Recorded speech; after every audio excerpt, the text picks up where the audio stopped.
kita bicara hal yang lebih global tentang world domination. Banyak dalam benak kita menginginkan Indonesia menjadi global player dalam arti sebenarnya. Ingin Indonesia disegani seperti di zaman Pak Karno, seperti di zaman Pak Harto. Sekarang di ASEAN kita tidak disegani lagi. Di regional Indo-Pasifik juga tidak diperhitungkan. Apalagi di dunia internasional seperti oleh mata Eropa, Cina, Amerika. Melihat Indonesia rasanya tidak dipandang.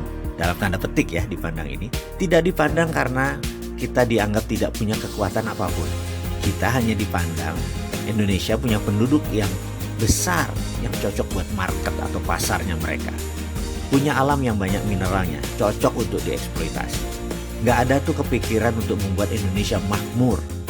Bangsa asing gak pernah peduli urusan dalam negeri Indonesia karena sungguhnya emang bukan urusan mereka.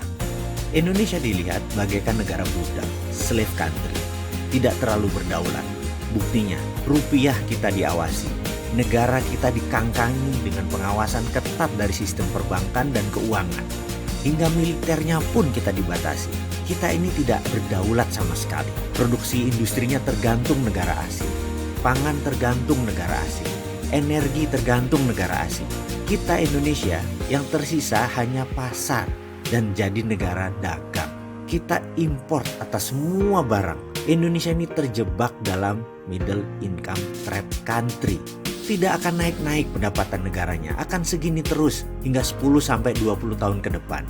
Kalau seperti sekarang tata kelola negaranya, ya persis seperti Brazil, di trap di 3.000 sampai 4.500 GDP per kapitanya selama lebih dari 20 tahun. Dijebak di hutang yang besar. Dulu Brazil dijebak hutang di mana-mana. Siapa yang men-trap? Mengapa di-trap? Indonesia itu punya 260 juta populasinya, punya sumber daya alam mineral yang banyak. Punya alam yang subur, punya pupuk vulkanik yang penuh dengan pupuk yang baik buat tanaman. Matahari bersinar terus, air di mana-mana, punya laut yang penuh ikan, dan sayangnya sekali lagi, sayangnya air lautnya kita tawarkan. Buktinya garamnya kita impor. Nggak asin lagi air laut di Indonesia itu.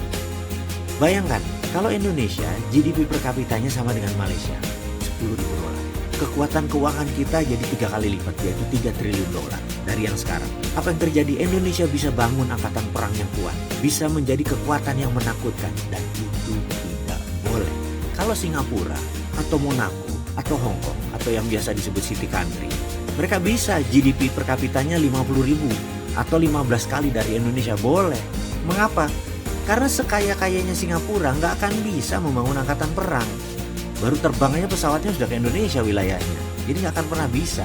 Jadi nggak apa-apa dia kaya, tapi nggak bisa bangun kekuatan militer. Di sini pentingnya pejabat Indonesia untuk memahami geopolitik dunia.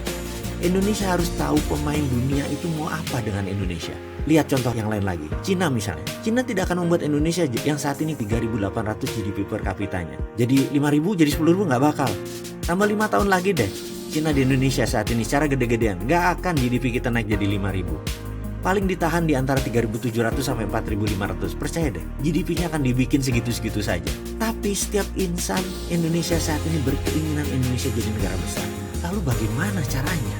Gampang, sangat gampang. Kita pahami dulu apa itu domination sebuah negara. Lalu kita pahami, kita bermain di lapangan yang mana. Ini ada strateginya, ada pemahamannya, ada ilmunya. Sebuah negara dikatakan mendominasi dunia itu ada 5 syarat. Apa itu? Nonton terus di video berikutnya.